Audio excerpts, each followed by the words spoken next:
മറ്റൊരു പ്രധാനപ്പെട്ട വാർത്തയിലേക്ക് കടന്നാൽ ഫസ്റ്റ് ഓൺ റിപ്പോർട്ടർ. കേരളത്തിലെ കോൺഗ്രസ് മുഖ്യമന്ത്രിയെ തീരുമാനിക്കാൻ നിയമസഭാ കക്ഷിയോഗം വ്യാഴാഴ്ച. നിരീക്ഷകർ നാളെ രാത്രി തിരുവനന്തപുരത്തെത്തും. നോബൽ മാരിക്കാരൻ വിവരങ്ങളുമായി ചേരുകയാണ്. നോബൽ, നിയമസഭാ കക്ഷി യോഗത്തിനുള്ള തീയതിയും തീരുമാനിച്ചിരിക്കുന്നു. കോൺഗ്രസിന്റെ നിയമസഭാ കക്ഷിയോഗം വ്യാഴാഴ്ച ചേരും എന്നാണ് ഇപ്പോൾ തീരുമാനം വന്നിരിക്കുന്നത്. നാളെ രാത്രി നിരീക്ഷകരായ മുഗൾ വാസ്നിക്, അതോടൊപ്പം തന്നെ അജയ് മാക്കൻ എന്നിവർ തിരുവനന്തപുരത്ത് എത്തും. അതിന് പിന്നാലെ യോഗം മറ്റന്നാൾ ഉണ്ടാകും എന്നാണ് ഇപ്പോൾ അറിയാൻ കഴിയുന്നത്. നിർണായക യോഗമാണ്, മുഖ്യമന്ത്രി ചർച്ചയുമായി ബന്ധപ്പെട്ട നിർണായക യോഗമാണ് നടക്കാൻ പോകുന്നത്. പ്രത്യേകിച്ച് മുഖ്യമന്ത്രിയുമായി ബന്ധപ്പെട്ടുകൊണ്ട് MLA-മാരുടെ അഭിപ്രായങ്ങൾ തേടേണ്ടതുണ്ട്, മുതിർന്ന കോൺഗ്രസ് നേതാക്കളുടെ അഭിപ്രായങ്ങൾ തേടേണ്ടത്. അത്തരത്തിൽ ചർച്ചകൾ ഒക്കെ നടക്കാൻ ഇരിക്കുകയാണ്. ഇപ്പോൾ എന്താണെങ്കിലും തീരുമാനങ്ങൾ പെട്ടെന്ന് അതിവേഗം ചർച്ചകളിലേക്കും മീറ്റിംഗുകളിലേക്ക് കടക്കാനുള്ള തീരുമാനം കോൺഗ്രസ് എടുത്തിരിക്കുന്നത്. അല്പം മുമ്പാണ് പ്രധാനമായും മല്ലികാർജ്ജുൻ ഖാർഗെയുടെ വസതിയിൽ KC വേണുഗോപാൽ, അതോടൊപ്പം തന്നെ രാഹുൽ ഗാന്ധി, ഒപ്പം മല്ലികാർജ്ജുൻ ഖാർഗെ അടക്കമുള്ള നേതാക്കൾ പങ്കെടുത്തുകൊണ്ട് അതിന് പിന്നാലെ ഇപ്പോൾ നിരീക്ഷകരായി മുഗൾ വാസ്നികിനെയും അതോടൊപ്പം തന്നെ ഈ പറഞ്ഞ അജയ് മാക്കനെ തീരുമാനിച്ചത്. ഇവർ എന്താണെങ്കിലും നാളെ രാത്രി തിരുവനന്തപുരത്ത് എത്തും എന്നാണ് അറിയാൻ കഴിയുന്നത്. നാളെ രാത്രി എത്തുന്ന നേതാക്കൾ മറ്റന്നാൾ നിയമസഭാ കക്ഷി യോഗത്തിൽ MLA-മാരുടെ വികാരം മനസ്സിലാക്കും, അതോടൊപ്പം മുതിർന്ന നേതാക്കളുടെ വികാരം മനസ്സിലാക്കും. അതുമായി ബന്ധപ്പെട്ട അവരുടെ അഭിപ്രായങ്ങൾ കൃത്യമായിട്ടുള്ള റിപ്പോർട്ടായി തന്നെ ഹൈക്കമാൻഡിന് കൈമാറും. അതിന് പിന്നാലെ ആയിരിക്കും ഹൈക്കമാൻഡ് എന്താണെങ്കിലും മുഖ്യമന്ത്രി, കേരളത്തിന്റെ അടുത്ത കോൺഗ്രസ് മുഖ്യമന്ത്രി ആര് എന്ന കാര്യത്തിൽ അന്തിമ തീരുമാനം എടുക്കുകയുള്ളൂ. പ്രധാനപ്പെട്ട കാര്യം എന്ന് പറയുന്നത് VD സതീശൻ, രമേശ് ചെന്നിത്തല, ഒപ്പം KC വേണുഗോപാൽ അടക്കമുള്ള 3 നേതാക്കളുടെ പേരുകൾ സജീവ ചർച്ചയിൽ, MLA-മാരുടെ പിന്തുണ അടക്കം പരിഗണിച്ചുകൊണ്ട് സജീവ ചർച്ചയിലുണ്ട്. സ്വാഭാവികമായും ഈ MLA-മാർ, നിലവിലത്തെ കോൺഗ്രസ് തെരഞ്ഞെടുക്കപ്പെട്ട MLA-മാർ ആരെ കൂടുതൽ പിന്തുണയ്ക്കും എന്നൊക്കെ വലിയ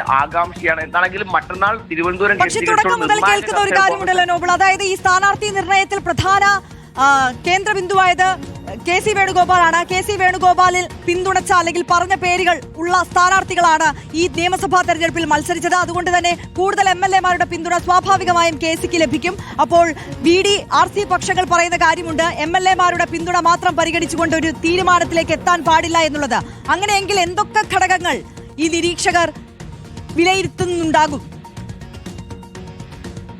ഇതിൽ ഏറ്റവും പ്രധാനപ്പെട്ട കാര്യം MLA-മാരുടെ പിന്തുണ അടക്കമുള്ള കാര്യങ്ങൾ പരിശോധിക്കുക എന്നാണ്. നമുക്ക് ഇപ്പോൾ തന്നെ ഏറെക്കുറെ വ്യക്തമാണ് MLA-മാർ ഏറ്റവും കൂടുതൽ പിന്തുണയ്ക്കുന്നത് ആരെയാണ് എന്ന കാര്യത്തിൽ. KC വേണുഗോപാൽ തന്നെയാണ് പിന്തുണ എന്താണ് നമുക്ക് അറിയാനും കഴിയുന്നത്. അതോടൊപ്പം തന്നെ പ്രത്യേകിച്ച് MLA-മാരുടെ പിന്തുണ ആർക്കൊക്കെ ഉണ്ട് എന്ന കാര്യം കൃത്യമായി തന്നെ, MLA-മാരുടെ അഭിപ്രായം കൃത്യമായി തന്നെ ഹൈക്കമാൻഡ് ഈ പറഞ്ഞ നിരീക്ഷകരായ മുഗൾ വാസ്നിക്കും അതോടൊപ്പം അജയ് മാക്കനും കൃത്യമായി തന്നെ രേഖപ്പെടുത്തും. അത് കൃത്യമായി ഹൈക്കമാൻഡിനെ അറിയിക്കും. ഒപ്പം മുതിർന്ന നേതാക്കൾ, പ്രത്യേകിച്ച് പല നേതാക്കളുണ്ട്, PS സുധീരനാണെങ്കിലും അല്ലെങ്കിൽ K സുധാകരൻ അടക്കമുള്ള മുതിർന്ന പല നേതാക്കളുമുണ്ട്. ഈ നേതാക്കളുമായി ബന്ധപ്പെട്ടുകൊണ്ടും ഇവർ കൃത്യമായി തന്നെ ആശയവിനിമയങ്ങൾ നടത്തും. മുതിർന്ന നേതാക്കളുടെ എല്ലാ അഭിപ്രായങ്ങളും കൃത്യമായി തന്നെ അറിയും. അതിന് പിന്നാലെ ഒരു വിശദമായ റിപ്പോർട്ട് ഹൈക്കമാൻഡിന് കൈമാറുക എന്നാണ് ഈ പറഞ്ഞ നിരീക്ഷക സംഘത്തിന്റെ ഒരു പ്രധാനപ്പെട്ട ദൗത്യം എന്ന് പറയുന്നത്. അന്തിമ തീരുമാനം എന്താണെങ്കിലും ഹൈക്കമാൻഡ് ആയിരിക്കും എടുക്കുക. ഇനിയിപ്പോൾ 3 നേതാക്കൾ, പ്രത്യേകിച്ച് KC വേണുഗോപാലും രമേശ് ചെന്നിത്തലയും അതോടൊപ്പം തന്നെ VD സതീശനും, 3 നേതാക്കൾ കോൺഗ്രസിന്റെ പ്രധാനപ്പെട്ട നേതാക്കളാണ്. സ്വാഭാവികമായും ഇതിൽ ഈ 3 പേരുടെ കാര്യത്തിലൂടെ ഒരു ശക്തമായ ഒരു എതിർപ്പോ അല്ലെങ്കിൽ അതുമായി ബന്ധപ്പെട്ട വലിയ വിവാദങ്ങളോ ഉണ്ടെങ്കിൽ സ്വാഭാവികമായും ഈ 3 പേരെയും, പ്രത്യേകിച്ച്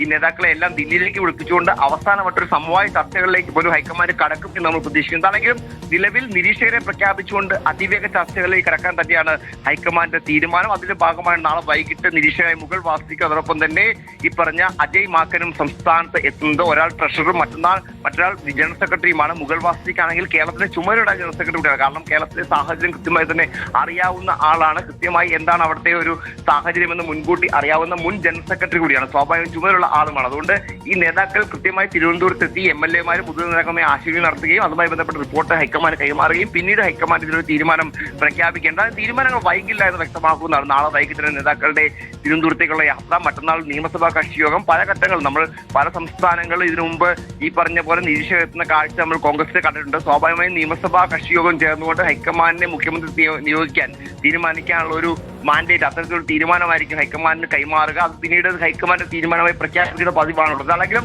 ആർക്കാണ് ഇത്തവണ കേരളത്തിലെ മുഖ്യമന്ത്രിയാണ് നടക്കു വീഴുക എന്ന വലിയ ആകാംക്ഷയാണ്. രമേശ് ചെന്നിത്തലയാണോ, VD സതീശനാണോ, KC വേണുഗോപാലാണോ എന്താണ് ഏറ്റവും വലിയ ആകാംക്ഷ. ആ ആകാംക്ഷയ്ക്ക് എന്താണെങ്കിൽ നമ്മൾ കുറച്ച് ദിവസം കൂടി കാത്തിരിക്കേണ്ടി വരും. വ്യാഴാഴ്ചയ്ക്ക് ശേഷം മാത്രം ഹൈക്കമാൻഡ് പ്രതിനിധികൾ ദില്ലിയിലെത്തി അതുമായി ബന്ധപ്പെട്ട റിപ്പോർട്ട് കൈമാറിയ ശേഷം മാത്രമായിരിക്കും ഹൈക്കമാൻഡ് ഒരു തീരുമാനം എടുക്കുക. ഒരുപക്ഷെ നേതാക്കളെ കൂടി ദില്ലിയിലേക്ക് വിളിപ്പിച്ചുകൊണ്ട് അവസാനവട്ട ചർച്ചകൾ ദില്ലിയിൽ നടത്തും എന്ന് നമ്മൾ പ്രതീക്ഷിക്കുന്നു. നാളെ വൈകിട്ട് അജയ് മാക്കനും അതോടൊപ്പം മുഗൾ വാസ്നിക്കും തിരുവനന്തപുരത്ത് എത്തും എന്ന വിവരമാണ് ഇപ്പോൾ ലഭിച്ചിരിക്കുന്നത്. മറ്റന്നാൾ നിയമസഭാ കക്ഷിയോഗം കോൺഗ്രസിന് ചേരുകയും ചെയ്യും.